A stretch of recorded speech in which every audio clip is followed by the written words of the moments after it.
students, how are you all? So today what we are going to study? We are going to study a new chapter, Understanding Words Better. Now what is this? Understanding words better. There are certain pairs of words in English language. English language में कुछ ऐसे words होते हैं which children often find confusing, जो आपको हमेशा confuse करते हैं, since they have similar sounds. अब वो बोलने में तो एक जैसे लगते हैं हमें, लेकिन उनके meanings अलग होते हैं. Such pair of words which have similar sounds but different spellings are called homophones. अब साउंड तो सेम होती है उन दो वर्ड्स की, लेकिन स्पेलिंग्स डिफरेंट होते हैं, तो उनको हम क्या कहते हैं? उनको हम कहते हैं होमोफोन्स. ठीक है, साउंड सेम होती है, sound is same but different spellings. Okay, spellings क्या होते हैं? डिफरेंट होते हैं. इनको क्या कहते हैं हम? होमोफोन्स. ठीक है, तो ये चीज आपने ध्यान रखनी है. चलिए लेट्स स्टार्ट. अब जैसे वर्ड है अडेप्ट, उसका मीनिंग क्या होता है? एडजस्ट करना. So I have adapted myself to new school. मैं न्यू स्कूल में मैंने वहां पर अपने आप को ट्यून कर लिया है. आई हैव अडेप्टेड दैट. ठीक है, अब ऐसे ही एक वर्ड है अडेप्ट. उसका मतलब होता है स्किलफुल, जो काम करने में कारीगर. He is adapt in solving tough equations. वो बहुत ही टफ इक्वेशंस को सॉल्व कर लेता है, वो उसका आदी है. अडेप्ट स्किलफुल है. ठीक है, तो the sound is same. See, adapt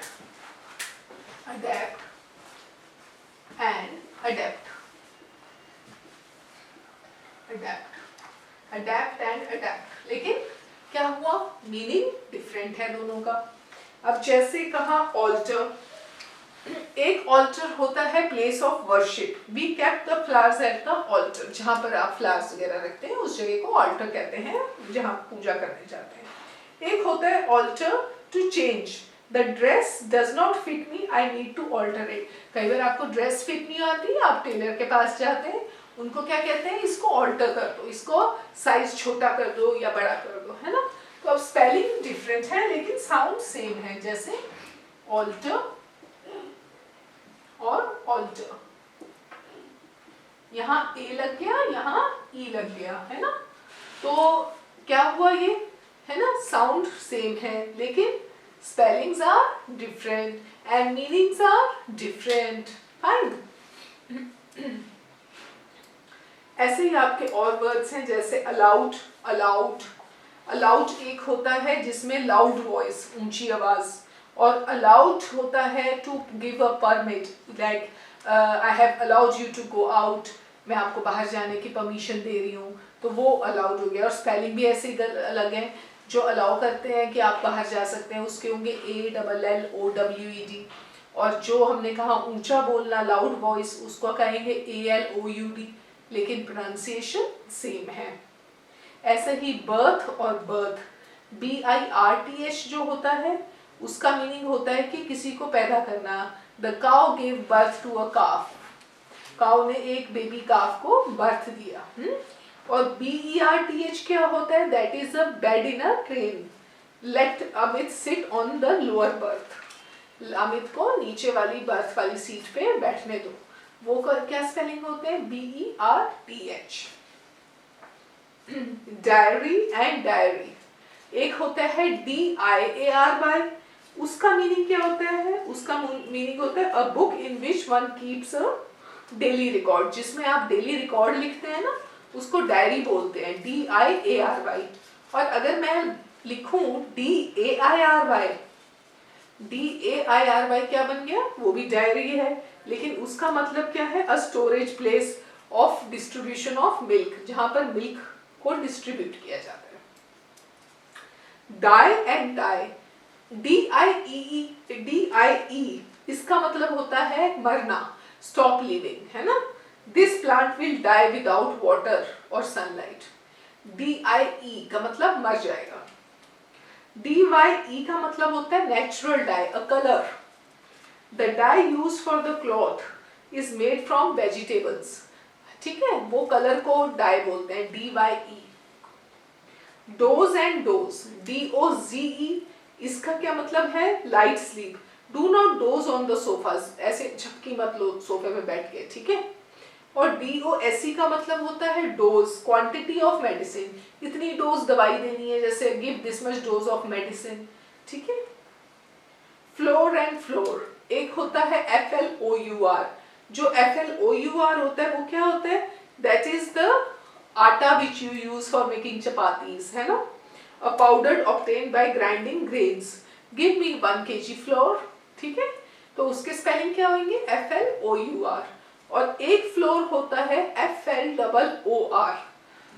वो क्या होता है? That is the floor on which you are sitting, जिसपे आप बैठे हैं, वो फर्श, उसके स्पेलिंग होते हैं FLOOR, ठीक है।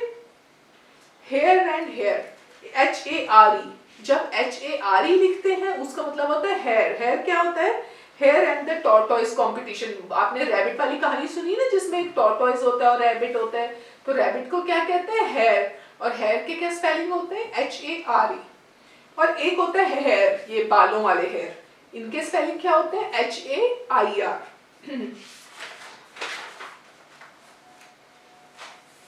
Next is heal and heel, HEEL। HEEL is the heel of your footwear, है ना। The back part of the foot, जो नीचे वाला फुट का पार्ट होता है, below the ankle. My heel hurts after walking, मेरी हील दर्द कर रही है, ठीक है, पैर की हील, ओके। और एक होता है HEAL। HEAL क्या होता है? मेक और बिकम साउंड और हेल्दी अगेन, दोबारा हील कर जाओगे, हेल्दी हो जाओगे। Don't worry the wound will heal, आपका जो वुंड है ना वो जल्दी हील कर जाएगा, जल्दी रिकवर कर जाओगे। उसके स्पेलिंग क्या होते हैं? HEAL। अब आ गया लूज और लूज, LOSE। LOSE का मतलब होता है to be unable to find something, don't lose your pen again, आप उसे गुम मत करना, लूज मतलब LOSE। LOOSE का मतलब होता है नॉट फर्मली और टाइटली फिक्स्ड, वो टाइटली फिक्स नहीं है, इट इज लूज, वो लूज है, हम जैसे कहते हैं be careful the screw is loose, screw उसका लूज है। पेन एंड पेन, PAIN का मतलब होता है strong unpleasant bodily sensation caused by injury or illness। कई लोग कहते हैं ना, my stomach is paining, my head is paining, दर्द हो रहा है, my teeth is paining, है ना। तो वो क्या होता है पेनिंग का? पेन क्या होता है? दर्द। उसके क्या स्पेलिंग है? PAIN। और जब मैं बात करती हूँ पेन की, PANE, वो क्या होता है? Single sheet of glass in a window और door, the window pane is broken. अब जैसे विंडो होता है ना, उसके ग्लास को हम कहते हैं the window pane is open. Peace and piece, अब पीस भी दो तरीके के हैं हमारे पास, बहुत सारे वर्ड्स एक जैसे है ना, एक होता है PEACE और एक होता है PIECE। नाम एक जैसे लगते हैं बोलने में, लेकिन spellings are different, peace and piece. जो ये वाला पीस है, इसका मतलब होता है शांति, फ्रीडम, पीसफुलनेस, है ना। Freedom from disturbance, we want peace from war, है ना। PIEC का मतलब होता है टुकड़ा, a portion of an object. Give me 1 piece of cake, मेरे को एक पीस दे दो केक का, तो उसमें क्या लगेगा? PIECE। Now the other one is pray and pray. Pray, pray and pray. ठीक है, एक जो pray है PRAY, वो यूज होता है भगवान के आगे, address a prayer to God और अनदर पर्सन। भगवान के लिए प्रेयर करते हैं ना, तो उसमें PRAY यूज होता है। और प्रे क्या होता है? An animal hunted and killed by another for food, the lion hunts its prey. ठीक है, वो हंटिंग में जो ऐसे किसी एनिमल को मारा या कुछ है, तो उसको क्या कहेंगे? Prey, PREY। Now the other one is principle, ये बहुत जरूरी है, ये बहुत जगह आएगा। आपको कंफ्यूजन इसमें बहुत रहेगा जब भी आप लिखेंगे। प्रिंसिपल और एक होता है प्रिंसिपल।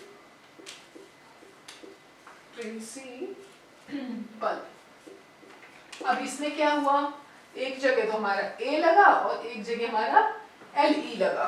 अब ये क्या बात हुई, अब आपके लिए तो प्रिंसिपल एक होता है स्कूल का प्रिंसिपल, है ना, जो स्कूल के हेड होते हैं उनको आप प्रिंसिपल बोलते हैं ना।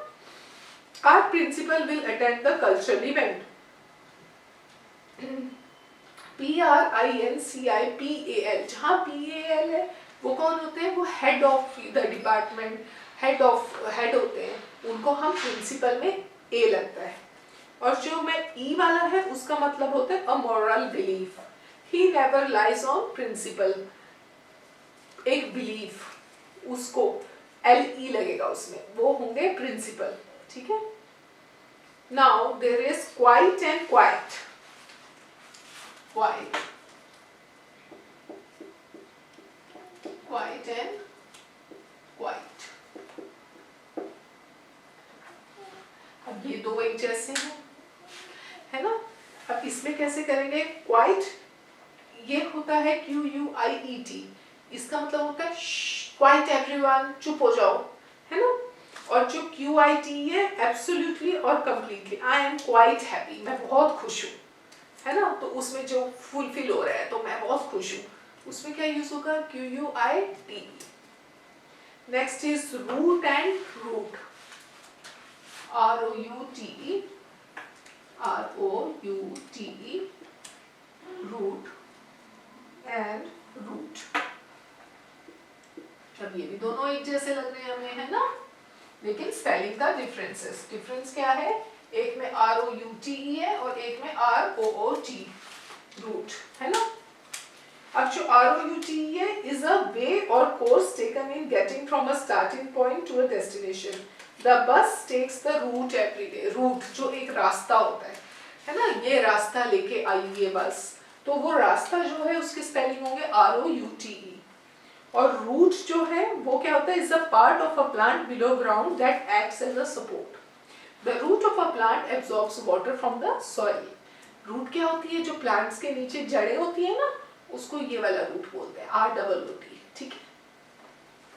Now next is stair and stare. Stair and stare, ठीक है, स्टेयर। अब ये जो STAIR है is a step of steps built between two floors. There was water on the first stair. Stair क्या होती है, सीढ़ियाँ, सीढ़ी चढ़ते हैं ना, सीढ़ी चढ़ते हैं उसको बोलते हैं TAIR, स्टेयर। और स्टेयर क्या होता है, look फिक्सली on someone or something with eyes wide open. He was staring at the sky when I saw him. Staring का मतलब क्या होता है, स्टेयर करना मतलब घूरना, ऐसे एक ही चीज को घूरते रहना, स्टेयर कर रहा है कोई मुझे, बार बार ऐसे देखे जा रहा है, ठीक है, उसमें क्या लगता है, ARE। Now next is sell and cell, sell and cell, okay. अब स्पेलिंग अलग अलग है लेकिन बोलने में दोनों सेल है, ठीक। First one is hand over in exchange of money, they will sell this house, कोई चीज बेचना होता है ना, उसमें हम यूज करते हैं SELL, सेल। और CELL कहाँ यूज होता है, a device used for current generation, give me a pencil cell for the table clock. आप सेल डालते हैं उसमें, क्या कहते हैं, क्लॉक में, है ना, और या किसी भी चीज में जहाँ सेल डालते हैं, ये वो होता है सेल, CELL। या साइंस में भी टर्म यूज होता है CELL, cells. Story and storey, story story story, ठीक है। Now these are two kind of story. जो STORY है दैट इज द इमेजिनरी और real events, I love to read story, कहानियां होती है ना, उसको STORY बोलते हैं, स्टोरी। और स्टोरी जो है REY वाला, वो क्या होता है, is a part of a building comprising all rooms that are on the same level, we live on the upper storey. Building होती है ना, बिल्डिंग के ऊपर ग्राउंड फ्लोर के ऊपर first floor, second floor, first it is 2 storey building, building, 3 storey building है ना, उसमें क्या बोलते हैं, STOREY। Next is there and their, ये भी बहुत यूज होता है हमारा, THEIR और THERE, 2 तरीके के देयर होते हैं, ठीक है, लेकिन बोलने में सेम होते हैं। एक होता है THEIR और एक होता है हमारा THERE। जो THEIR होता है बिलोंगिंग टू देम, किसी चीज को आपको कि ये मेरे को बिलोंग करती है, वो their house is in block, किसी चीज को जो बिलोंग करे उसमें EIR यूज होता है। और प्लेस और position, there is the park, वो पार्क है, वहां क्या यूज होगा, THERE। गो देयर, उसमें क्या यूज होगा, THERE। There is a problem, THEIR। तो ये दोनों में फर्क है, देयर इज अ प्लेस और अ पोजीशन, और ये जो है IR वाला ये बिलोंगिंग बताता है। Weight and wait, weight and wait, ठीक है, ये 2 तरीके के वेट्स हैं। To stay where one is still, someone comes to something happen or something happen, we will wait for him to come। जब किसी का इंतजार करते हैं तो हम यूज करते हैं WAIT, किसी का वेट कर रहे हैं, हम इंतजार कर रहे हैं तो हम यूज करेंगे WAIT। और जब हम किसी का मेजरमेंट करते हैं कि क्या चीज वजन ज्यादा है कम है, उसको क्या कहते हैं, WEIGHT, वजन को हम कहेंगे weight. Next is waste and waist, waste and waist, ठीक है। अब इसमें क्या है, जो ये वाला है आई वाला waist, the area around the middle of the body, ये वाली जो कवर होती है ना, इसको वेस्ट बोलते हैं, WAIST। During floods the water was almost to the level of our waist, यहाँ तक पानी आ गया था, वो कह रहा है हमारे वेस्ट तक पानी आ गया था, ठीक है। Waste, to use more of something than it is necessary or useful, don't waste water, ये होता है बर्बादी नहीं करनी, हम कहते हैं ना don't waste water, don't waste food, तो ये WASTE वहाँ यूज होता है कि कोई चीज आपको वेस्ट नहीं करनी। Weak and weak, okay, this is also mostly used and people always get confused about this, weak and weak। Now again there are 2 types of weaks। First one is not physically strong, जो WEAK है ना, वो कहाँ use होते हैं, जब हम कहते हैं कि आप तो बहुत कमजोर है, you are very weak, eat something good, है ना, eat healthy diet, आप अच्छा खाना खाइए, आप बहुत कमजोर हैं, तब हम यूज करते हैं WEAK। और week, a period of 7 days, और ये वाला जो WEEK है, ये कहाँ यूज होता है, हम कहते हैं ना there are 7 days in a week, Sunday Monday Tuesday, है ना, what is that, that is WEEK week, fine. So these are all homophones where the sounds are same but the spellings are different and the meanings are different, उनका मतलब भी अलग है, spelling भी अलग है, लेकिन सुनने में हमें एक जैसे लगते हैं, और इनको हम क्या कहते हैं, इनको हम कहते हैं होमोफोन्स, ठीक है, हो गया क्लियर। इसको आई वुड रिक्वेस्ट टीचर्स कि ये इनको क्लियर किए जाएं, एक kind of while playing they learn this, खेल खेल में ये सिखाया जाए कि कैसे ये होमोफोन्स यूज होते हैं, देयर का स्पेलिंग, प्रिंसिपल है ना, उससे the concept will be clear, wherever they use these words in the sentences it will become easier for them to understand where those words have to be used, right? चलिए let's move to the exercise।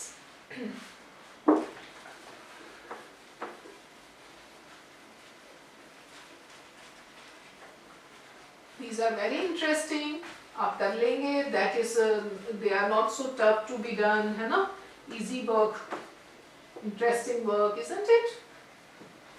चलिए let's do the exercise। Exercise A, exercise A, first question, fill in the blanks with appropriate words। The children were asked to remain dash in the class। अब इन्होंने दो homophones दिए हैं, quiet and quite, और हमने अभी सब revise किए। अब आपने बताना है इसका आंसर क्या है, ठीक है। मैं कुछ करके दिखाती हूँ आपको, बाकी आप अपने आप करने की कोशिश कीजिए। The children were asked to remain quiet in the class, यानी चुप। अब इसमें से चुप के स्पेलिंग कौन से हैं, वो वाले हैं हमारे QUIET, ठीक है। तो आप वहां क्या फिल करेंगे, quite. Second is the dash of the child is 20 kg। अब वो कह रहे हैं बच्चे का वजन 20 kg है, तो कौन सा वाला वेट आएगा इसमें, WEIGHT या WAIT। इसमें आएगा, वजन की बात कर रहा है तो WEIGHT, ठीक है। Now the third one, third one says a dash of the broken vase was lying there। Peace और पीस, एक पीस होता है हमारा शांति वाला और एक पीस होता है टुकड़ा, तो यहाँ टुकड़े की बात हो रही है, तो हम कौन सा वाला पीस यूज करेंगे, a piece of, PIEC। now the fourth one, you are overweight and need to dash a little weight, lose and lose।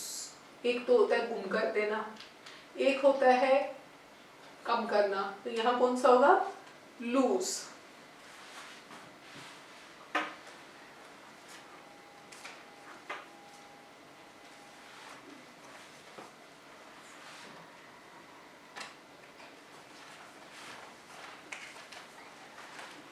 गलत लिख दिए मैंने, loose.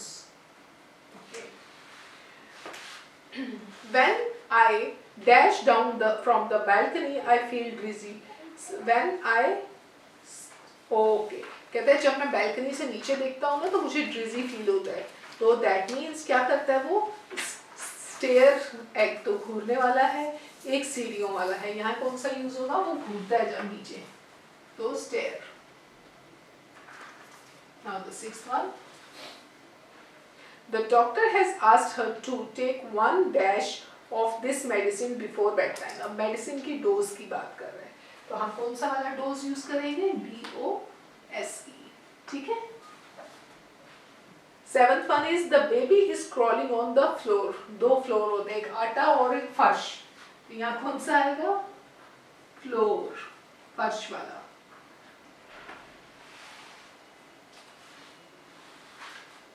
They dash sweets at the same store in the corner। They sell, अब यहाँ battery वाला cell थोड़ी आएगा, यहाँ बेचने वाला सेल आएगा, तो हम क्या लिखेंगे, SELL, ठीक है। ऐसे ही same way you have to do the other two questions yourself। चलिए let's move to exercise B now।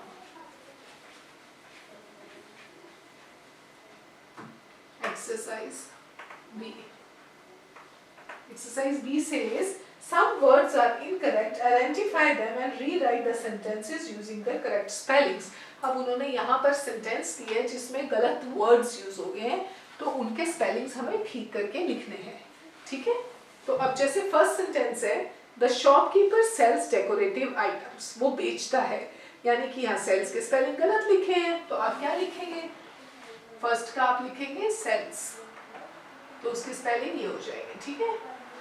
Number 2 कहता है the rope is loose, make a tight knot. अब उसने लॉस लिख दिया यहाँ, है ना, तो आप इसको क्या लिखेंगे, loose, lose. Number 3, the baby fell from the stairs, उसने घूरने वाला स्टेयर्स लिख दिया, लेकिन हमें क्या लिखना है, सीढ़ियों वाला, तो हम कैसे लिखेंगे, STAIRS, stairs, okay. Fourth one says we want peace not war। अब यहाँ what he has done, he has written peace, टुकड़े वाला peace, लेकिन यहाँ हमें शांति वाला peace चाहिए, तो हम क्या लिखेंगे, PEACE, peace। Now number 5, the principal has made an announcement for the students। यहाँ इन्होंने दूसरा वाला principal लिखा है, लेकिन हमें head वाला principal चाहिए, तो हम क्या लिखेंगे, principal, okay। So this way you do this exercise also। This one is the easy one, interesting one, fine। चलिए,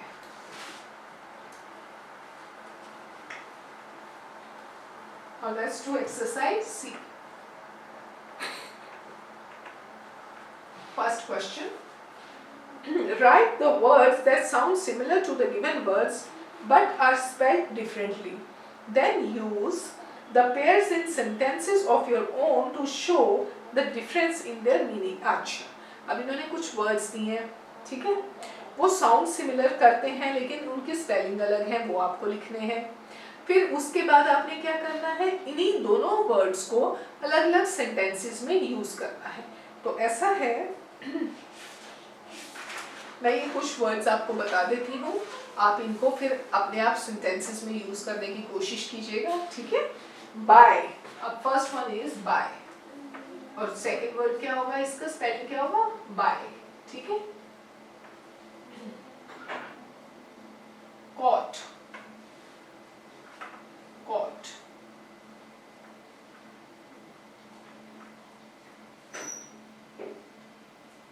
deer, deer,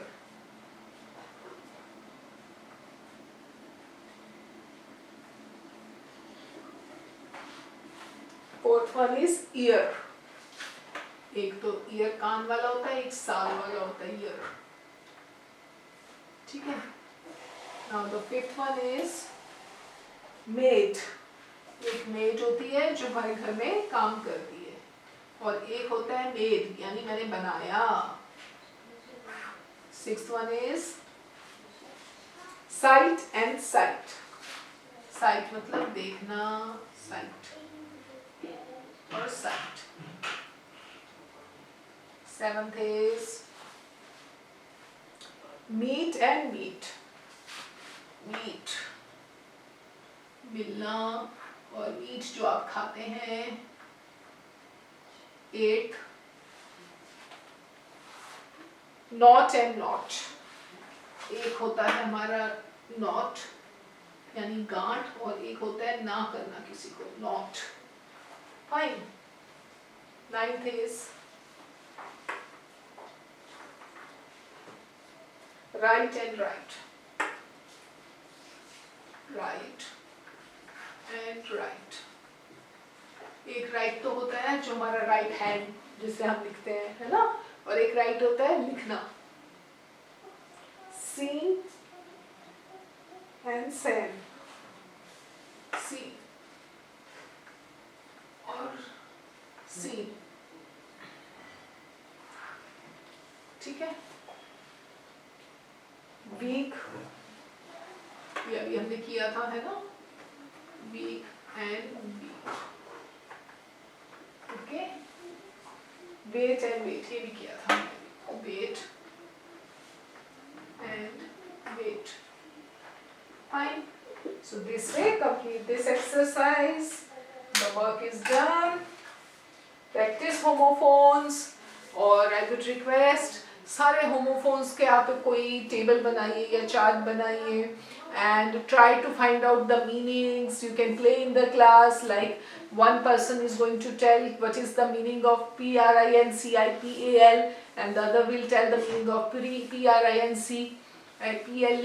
Okay, so even you can play a game like using both the sentences in both the words in different sentences. This way you will, as much practice you will do, it will be very clear for you where to use those words. So thank you so much. Meet you in next class. Till then, bye.